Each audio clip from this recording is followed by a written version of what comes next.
The broadcast is now starting. All attendees are in listen-only mode. Hi, everyone. Welcome. This is Sandra at the New York Association on Independent Living, and thank you for joining today's presentation. Just a few things before we get started. During today's presentation, all participants are in listen-only mode. However, you can submit questions to the speaker at any time through the questions pane. You can just type in your question and click send, and we'll plan to save time at the end of today's presentation to answer any questions. If there's any questions that we're not able to answer today, we'll make sure to have the presenter follow up with you. In addition, today's presentation is being recorded and is going to be archived on NYAIL's website, and the slides will also be made available on the website. Today's webinar is going to be presented by Laura Bingell. She's one of the nurses for the Money Follows the Person Transition Center. And the webinar is focused on diabetes. It's estimated that 41% of Americans will be diagnosed with cancer, focused on cancer. 41% will be diagnosed with cancer during their lifetime, and transition specialists are going to be working with cancer patients and survivors. So in this webinar, we will review common treatments, supportive care, and prevention to better equip you in planning for helping folks transition home. Once again, there's an opportunity for questions to be answered at the end. And welcome, Laura, if you want to go ahead and take it away. Thank you, Sandra. It's nice to be with everyone. I hope everyone is doing well. And today, as Sandra said, we are speaking about cancer, and the percentages are pretty phenomenal. So you will be working with people who have survived or are currently being treated for cancer, and probably many of you have family members or even yourself who have had some personal experience. So hopefully this will be an informational set of slides for you. We'll proceed to the first slide, please. First, we'll start out with what is cancer. The actual diagnosis is a collection of related diseases in which some of the body's cells begin to divide abnormally and spread into the surrounding tissues. It can start almost anywhere. And normally human cells grow and divide to form new cells as the body needs them. When cells grow old or become damaged, they die and new cells take their place. This is the normal process. When cancer develops, however, this orderly process breaks down. A cell can become more and more abnormal, and old or damaged cells survive when they should die, and new cells form when they're not needed. These extra cells can divide without stopping, and this is what causes tumor formation. So it's often very difficult to detect, especially in its earliest stages, because cells are so small, and the human body is made up of trillions and trillions of cells. Next slide, please. The difference between benign and malignant tumors is highlighted in this slide. Benign tumors, which are not cancerous, typically will stay in one place, don't invade surrounding tissues or other parts of the body, and after they're surgically removed, don't typically grow back. So sometimes they need to be removed or attended to if they grow large, because they can become dangerous or painful if they're pressing on vital organs. And the obvious one to think of here is if someone has a benign brain tumor, it would need to be removed, but it doesn't necessarily mean that it is cancer. On the other hand, malignancies, as in the slide on the right there, you can see how the surrounding tissue can be invaded. It can invade into lymphatic tissue or into the blood vessels. It often will hemorrhage or bleed and ulcerate the skin, and is really very irregular in its surface area, and it will invade nearby tissues and potentially break away and spread through the lymphatic system or the blood vessels into other parts of the body, and this is what is known as metastasis. Next slide. Some of the known causes of cancer. Genetics is one, and there are many that can be tested for. Some of the better known ones are breast, ovarian, colorectal, and even melanoma in skin cancer. Tobacco is a well-known cause of cancer, primarily of the lung, but also of the larynx and the nose. And tobacco can be smoking, chewing, or even secondhand smoke.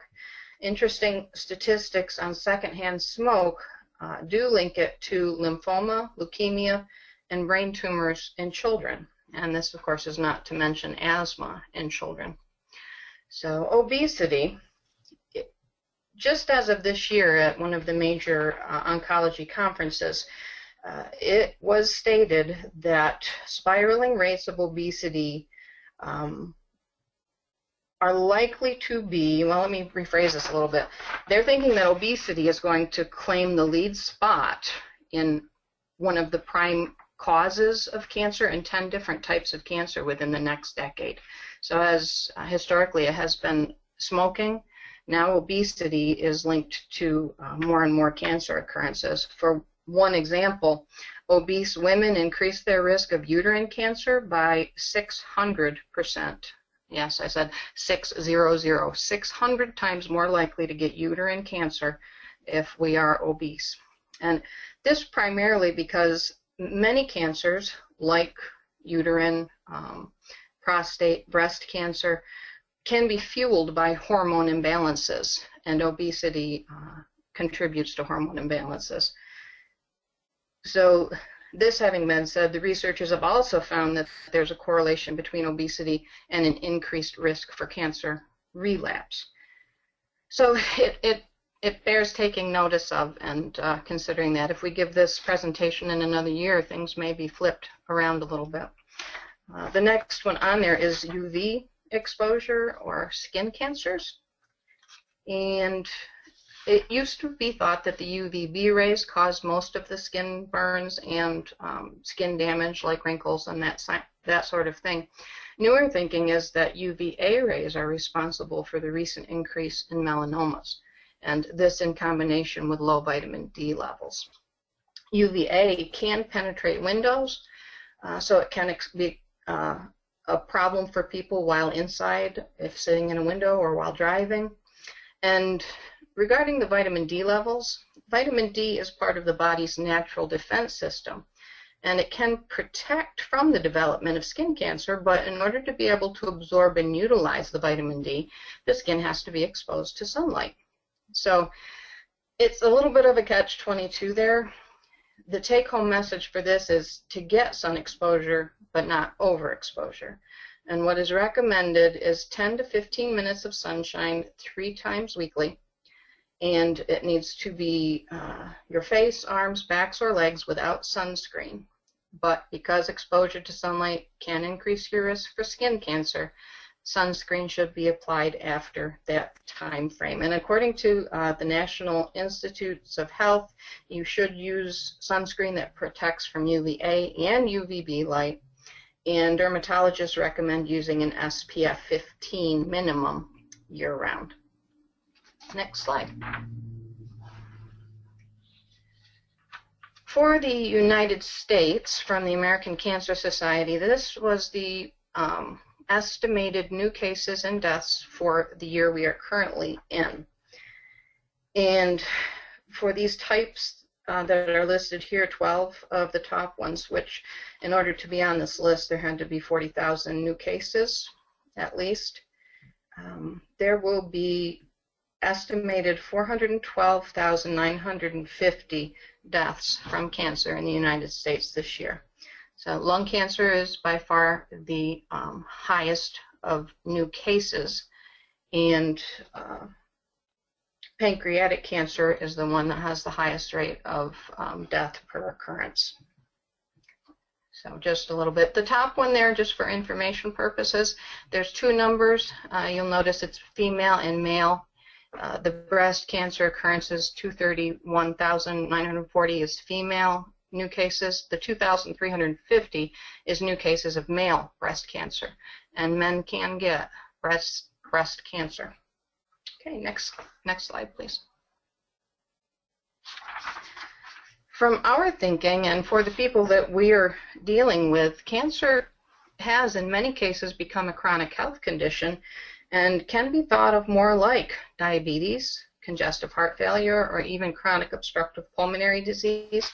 It's something that once a person has it, it's not necessarily a death sentence as it's historically been thought to be, but it's something that a person learns to live with and seeks quality of life in spite of it. So chronic leukemias are a good example of this. The median survival of chronic lymphocytic leukemia is 8 to 12 years. So that's a pretty good time frame. So with this being the case, it often affects people into their later years.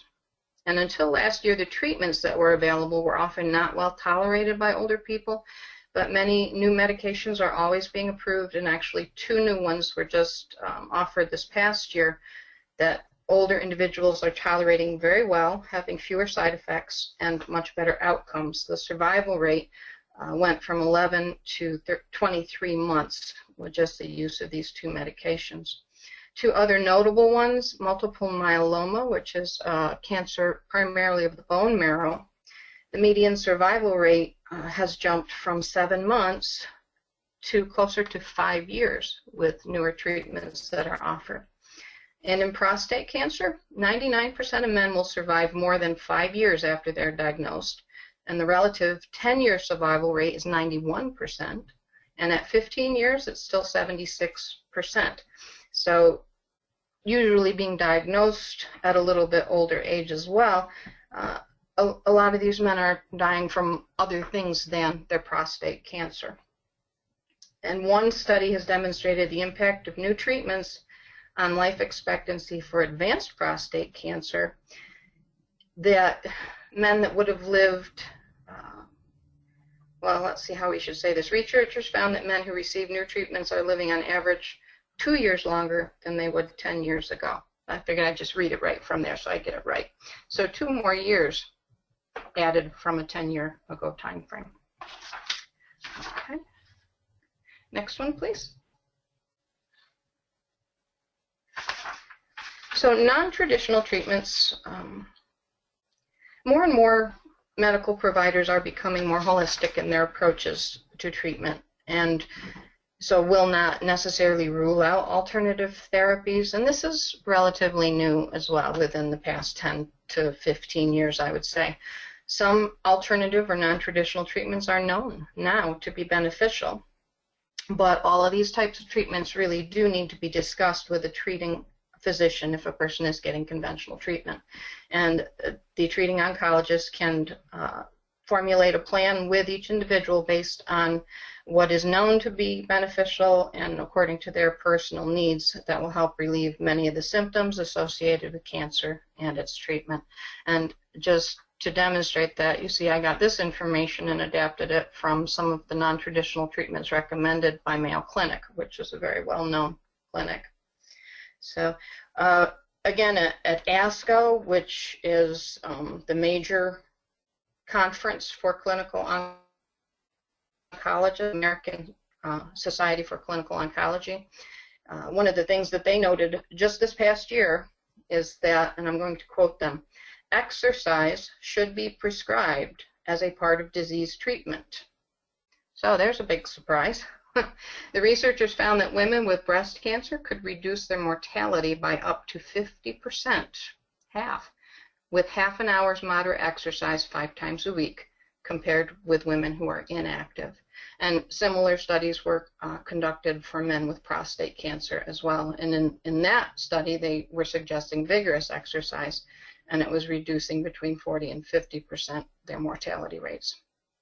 And what they boiled it down to is exercise creates a hostile environment for cancer cells.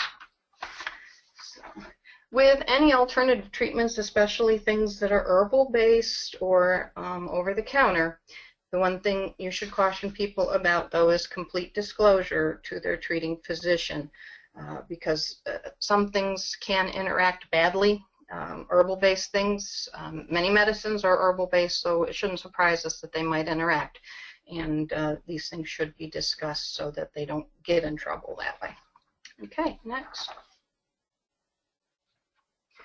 So now for conventional treatments, the things that you will typically see, of course, on the slide there, surgery, IV chemo, oral chemo, which is really becoming more and more the standard of care. and radiation therapy. There's always advances, and we will see a lot of things happening within the next probably 15 years, even at this point, with vaccinations. There's vaccines for prevention of viral infections that predispose for cancer. Probably many of you have heard of Gardasil, which they're hoping will really prevent the occurrence of cervical cancers in women. And in 2010, the first approved vaccine treatment for metastatic prostate cancer. And initial studies are showing several months added to life expectancy with this treatment. Of course, in prevention, there are always advances as well. The CTs being done for people at high risk for lung cancer, doing chest CTs instead of chest x-rays. This one the jury is still out on. There's some studies that predict that over 5,250 life years, so with everybody that would be diagnosed early, you could get that many more years of life for them as a group per 100,000 people screened. However, the issue with this is that CTs are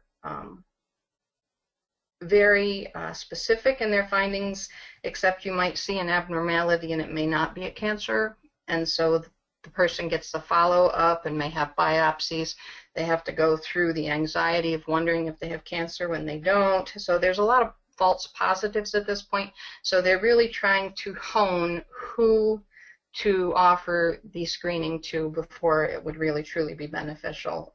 At this point, the costs in anxiety and unneeded tests and all of that kind of thing are still a little bit too high for it to be the standard of care.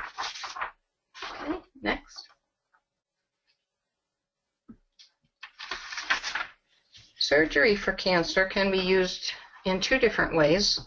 Surgery in itself, without any other treatment, can be curative.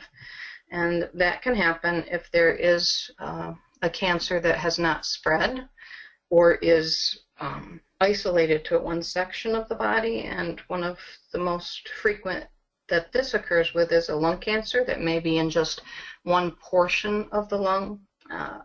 The tumor could be either wedged out surgically, or a portion of the lung could be removed and it would still be totally contained in that one lobe of the lung. So the person would likely have side effects for the rest of their life as far as their ability to exert themselves, but it can be curative, removing the cancer entirely. Debulking is surgical removal of as much of the tumor load as possible if it's a very large tumor or multiple tumors, and trying at the same time to minimize damage to healthy surrounding tissue. And this can help relieve symptoms for the person and prepare them for other treatments. And a good example of this would be a metastatic pancreatic cancer, where there were many tumors in someone's abdomen. They would surgically remove as many as they could and then proceed to chemotherapy. Okay, next one. So, chemotherapy. Very much like surgery, chemotherapy can be the standalone as well, but it can be used in combination with other treatments. It can be used before surgery or radiation to shrink tumors, during surgery or radiation, and when I say during, I mean the same time frame. Although there are some cases where people are given chemotherapy actually in the operating room as well. And after surgery or radiation to kill any cancer cells that remain, or as a maintenance to slow growth of tumors or prevent recurrence. So there's many different ways chemotherapy can use, and there have been a lot of advances in the methods that chemotherapy is given, and the side effects are less than what they have traditionally thought to have been. Don't get me wrong, I'm not saying there aren't any side effects. There certainly are. It's still very difficult treatment for people to go through, but there are a lot of support medicines, and we'll discuss a little bit of that as well. So on the side of the oral medications, we'll get a little more into that as well. But there are many, many available. It's really where pharmaceutical companies are moving right now in making more available.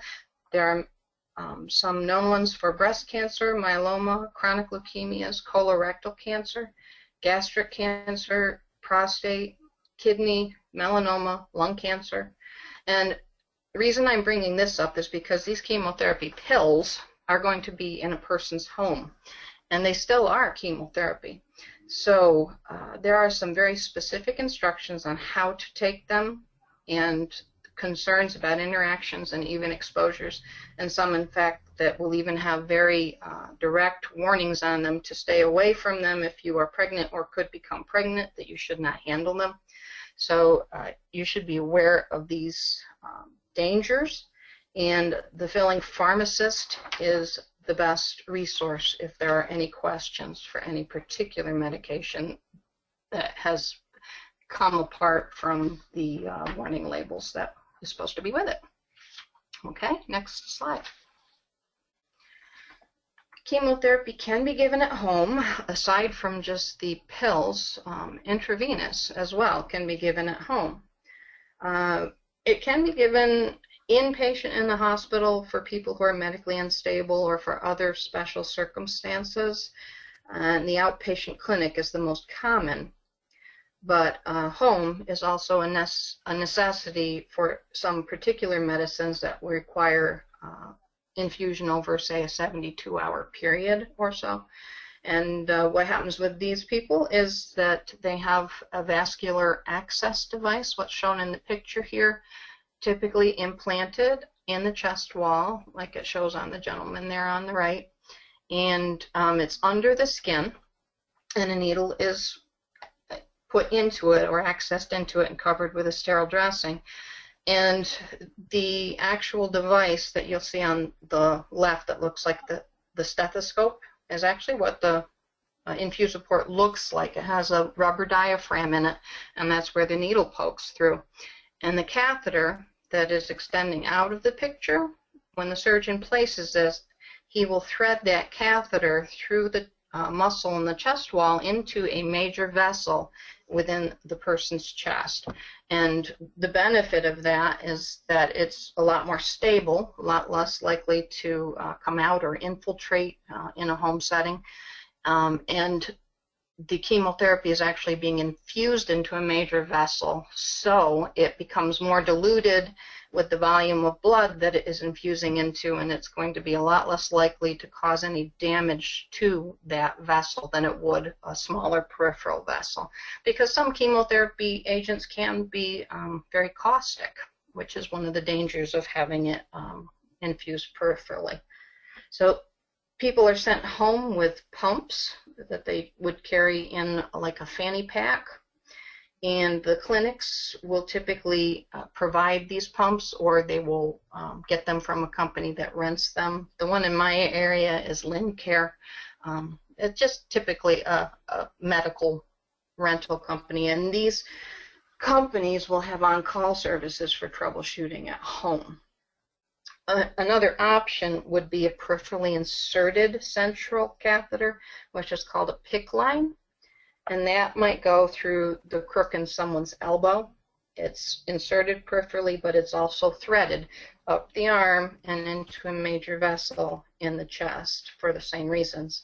Some of the issues that would trigger a need for immediate attention are a dressing that is no longer intact, leakage at an insertion site, any notable swelling, any alarms that continue, any chest pain or shortness of breath.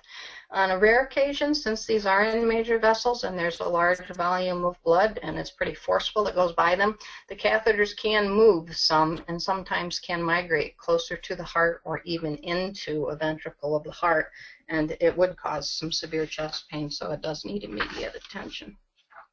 Okay, there's that one. Next one, please. Here is by all means not an all-inclusive list of oral chemotherapeutic agents that are available today. There are a lot, you can see, and I'm sure there's new ones because I did a list and it was pretty much full. And then in July I looked back and I added 10 more, and I had to make the font smaller to fit them all on there. So every month there's new ones that are being improved. And I just wanted to put that on there so you could see the number, and some of the weird names, so you may not know what they are, and you might have to look them up. And Christine and I are always available to help you with this as well. And this list doesn't include the support medicines that would come with chemotherapy, which would include medicines for nausea or fatigue or appetite, those kinds of things. And that would just be way too long to include them all. Next slide. Radiation is also very common for treatment for cancer, and in fact, half of cancer patients will get radiation at some point during the course of their treatment. And typically, people getting external radiation, I know a lot of people wonder about these things, are not a danger to people around them. People getting internal radiation, because it can be given that way. It can be given externally, internally, put in as what they call seed pods or implants, or even injected into the bloodstream. So external radiation, which is the typical one, usually Monday through Friday type thing, they're not a danger to people around them. But if they have internal radiation or implants, then there may be some things that they need to do to protect people around them. Again, the big thing is pregnant women. So one of the recommendations is, say, a man with prostate cancer with implants is recommended for any sexual intercourse. He should use condoms. Children should not sit on his lap, and he should stay at least 3 feet away from pregnant women. Some systemic ones, there's some precautions with body fluids. The most typical one that they used to say was to double flush the toilet. But your radiation oncologist should be able to give specifics and should be able to individualize them as well as to what is really necessary to protect people around, because it's not that big of an issue for most radiation. The picture there is a CT scan of what a radiation oncologist will use to plan radiation therapy. And with modern technology, it was difficult for me to find one that I could put on, and it doesn't really fully depict it, because it would be more of a 3D image, and they can really pinpoint exactly the area that they want to expose, and then they will calculate the amount of exposure a person has, and this stays in your medical record so that it doesn't exceed a certain number within your lifetime, because they want to keep the risk for occurrence of different cancers from radiation exposure at the smallest level that they possibly can. So modern technology has really helped with that. Next, please. Combination therapies, there's so many combinations we wouldn't be able to address them all, but some of the combinations are just combining different drugs with different effects, and by doing this they can keep each of the drugs at the lowest effective dose and hopefully lessen any side effects from them. But sometimes it's better to combine different modalities, like surgery with chemotherapy or surgery with radiation, or you get the picture. But what oncologists do is they base the treatments that are offered on extensive research and established guidelines.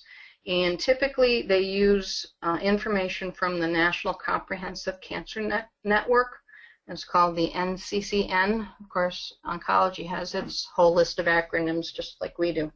So it would be nccn.org where that information is, and they have a very friendly section for patients if there's anybody that wants to do their own research on what types of treatments are offered for which cancers at what stage.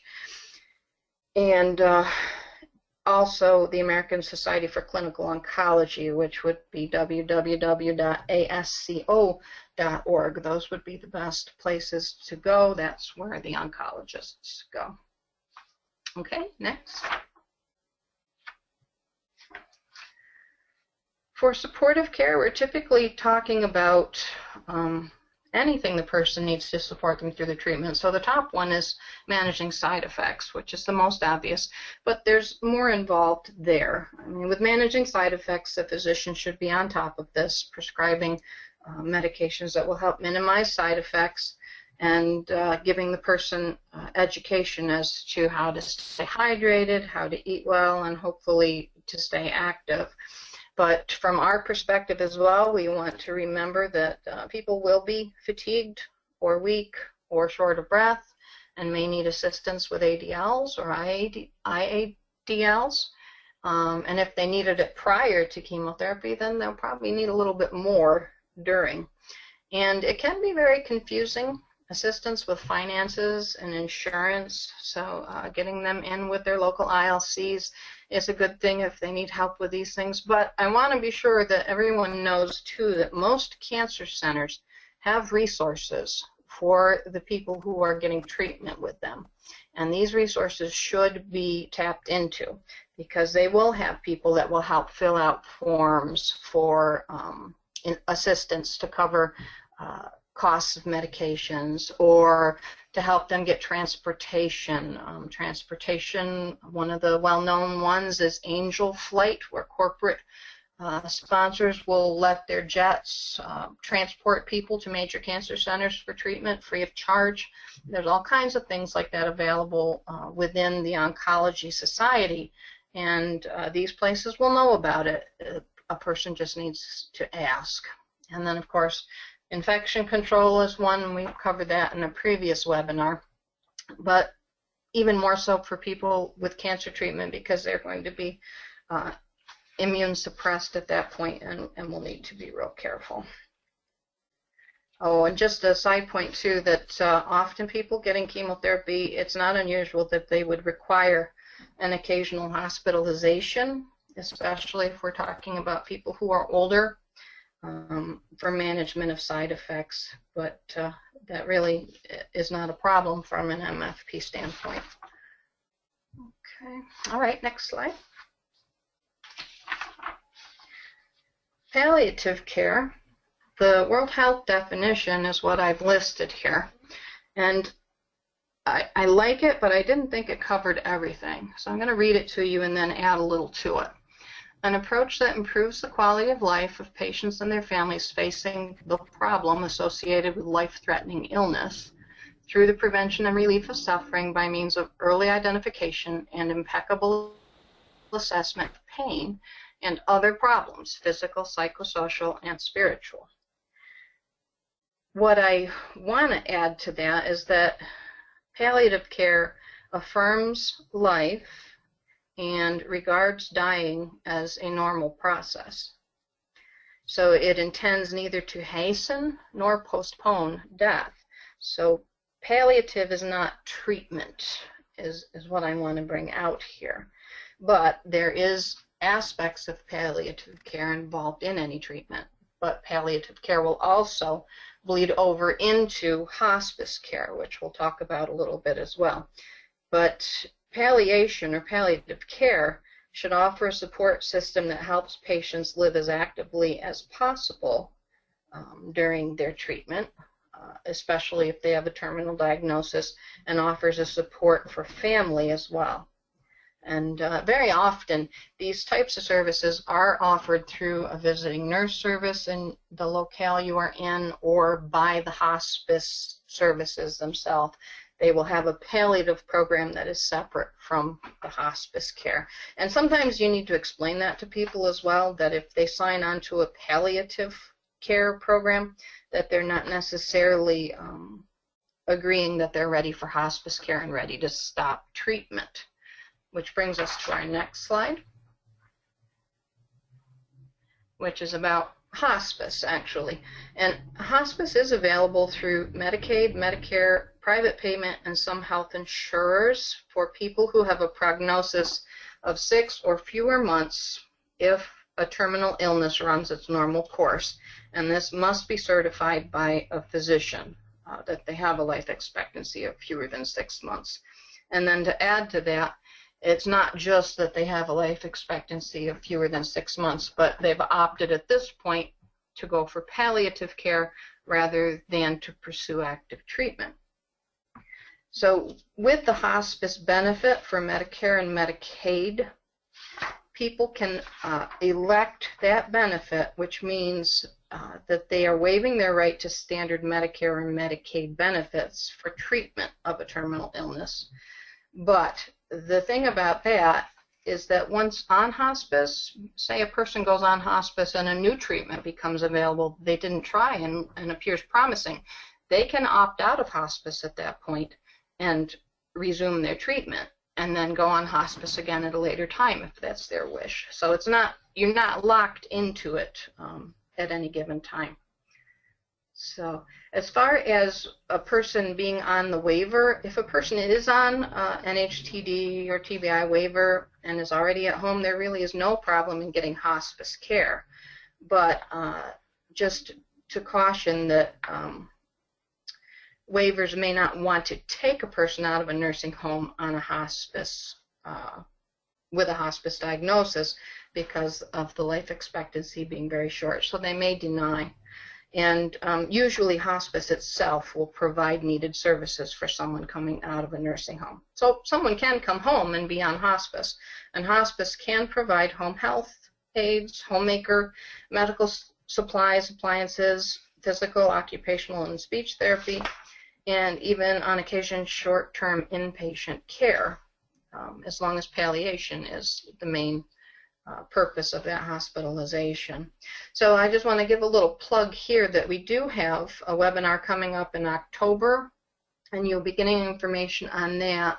The presenter will be Suzanne Scheib from Care First New York, which is the provider of hospice in the Southern Tier, and she is a nurse with over 25 years experience in community health and end-of-life care. So that should be very informational, and I'm looking forward to working with her. The number at the bottom is the American Hospice Foundation, and then on the next page, Sandra, is a website. If any of you weren't aware of this already, it's a quick and easy way to just plug in a zip code or a city or town and find out who the hospice and palliative care providers in your area are. And I'm just going to throw in, so that website is www.hpcanys.org. Thank you.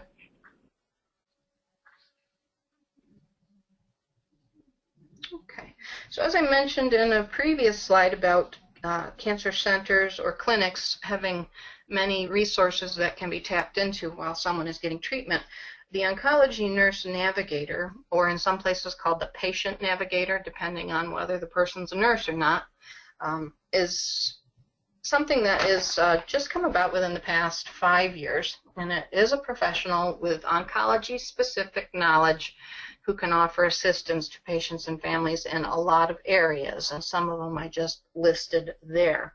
I really feel that because it's new, it's not well known, and it's a very underutilized resource. So spread the word, and any family, friends, or participants you know that aren't tapped in with their oncology nurse navigator at their clinic, try to get that to happen because it will be a good support. Okay. We can go to the next slide, please. So for long-term maintenance, this is just to show you the percentage that really, there's a lot of people. This is figures from Cancer Treatment and Survivorship Facts and Figures published by the American Cancer Society for the years 2014 through 2015. That 64% of cancer survivors were diagnosed 5 or more years ago, 15, 20 or more years ago, and that 46% are 70 years old or older.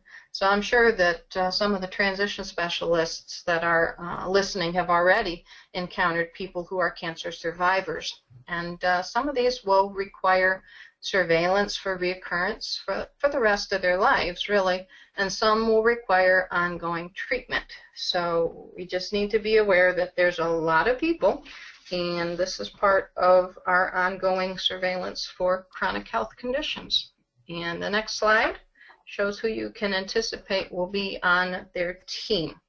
The oncologist, for long-term medical is the biggest one, perhaps radiation or surgical, but also specializing MD. And what I mean by this is, say, a woman who has survived breast cancer will continue to be seen probably by a gynecologist for a while, or ovarian cancer, the same thing.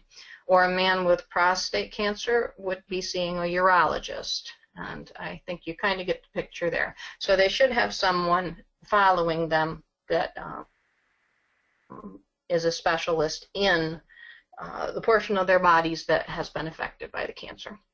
And this is my chance to plug for the pharmacist again, as I always do, because I think it is so important that when you're on multiple medications, like someone who is surviving cancer or any of the other chronic conditions that we've spoken of in the past, that the pharmacist can really be a key support for people, especially necessary to stick with one pharmacist so that when new medicines are added, you've got that one extra check to be sure that it's not something that's going to interact. And I do have to tell you that having a background working in an oncology office, there were numerous times that I got phone calls from a pharmacist to say, your doctor prescribed this medicine for so-and-so. Does he or she know that that person is on whatever, and that there's an interaction? So it was one extra check to be sure that that person remains safe and isn't taking something that's going to harm them. So stick with the pharmacist and encourage people to check with their pharmacist about any supplements or over-the-counter medicines they're taking as well. Okay. Prevention. There are controllable risk factors, and number one, quit smoking now. Next year, healthy weight will be number one, but for now it's number two.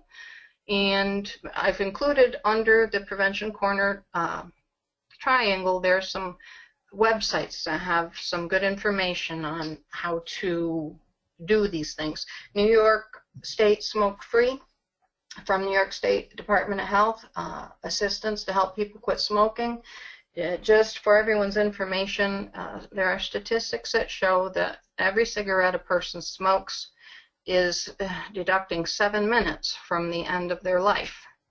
So it's a little bit eye-opening there. And the healthy weight and activity, getting active now, the American Heart Association is encouraging 30 minutes of activity 5 days a week. And it's just moderate. Go for a walk.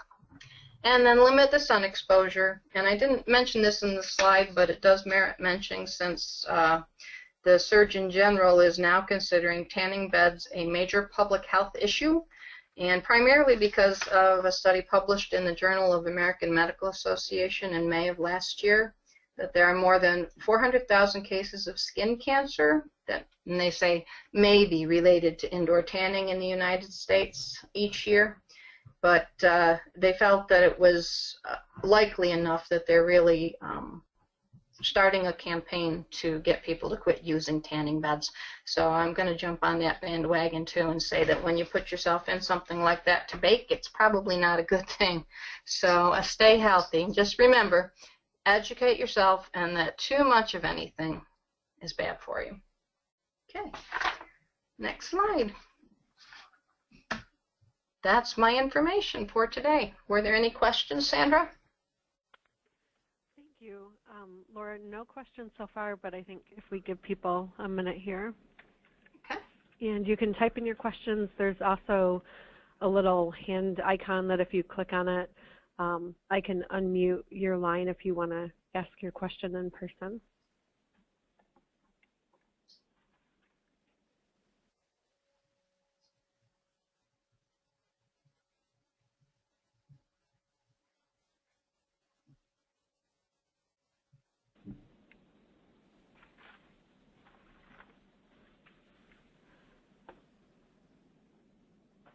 Okay, so I'm still showing no questions. You must have covered everything for us, Laura. Well, I certainly talked enough. Well, I'll just mention too that if anybody comes up with anything later on, that they can always get me on my email there as well at lbingell@ilny.org. Oh, we do have a hand raised. So Gerard, I'm going to try to unmute your line. Okay, Gerard, are you there? Yes. Okay. Hi. Hi, Laura. Have, in terms of cancer prevention or even preventive programs, I know that there was supposed to be, once the Affordable Care Act went in, a lot less insurance obstacles to people engaging in preventive and for that matter, in screening. Has anybody listening, or have you heard any stories of whether this has improved people's behavior about going for preventive, or have there been any obstacles that people have noted that we should be aware of? That is an excellent question that I had not done any research on particular to this presentation. I can tell you from my experience, I came out of oncology just prior to starting my work for MFP, and I have to say that at that point we were not noticing a big difference in people having more access to screenings, at least not at that point, which was about a year ago. But I'd be happy to see if there's any more current statistics. Right. Yeah. What's your last name, Gerard, so I can get back to you? Excuse me? Oh, do you mind giving me your last name so I can get back to you? Henson. I think we've emailed each other before. Okay. And Okay. Laura, I can get you that information Thank if you you. need as well. Okay. Thanks, Gerard. Mm-hmm. Okay, I'm not seeing any other questions. So again, if anyone has questions after we wrap up here, if you'd like to email Laura or Christine directly, you're also welcome to contact Suzanne or Amy here at NYAIL, and we can make sure to get those questions addressed. So it looks like that's it. So thank you very much, Laura. Again, we'll make sure to post this to our website along with the slides. Okay, thank you so much. All right. Have a great day, everyone. Thank you.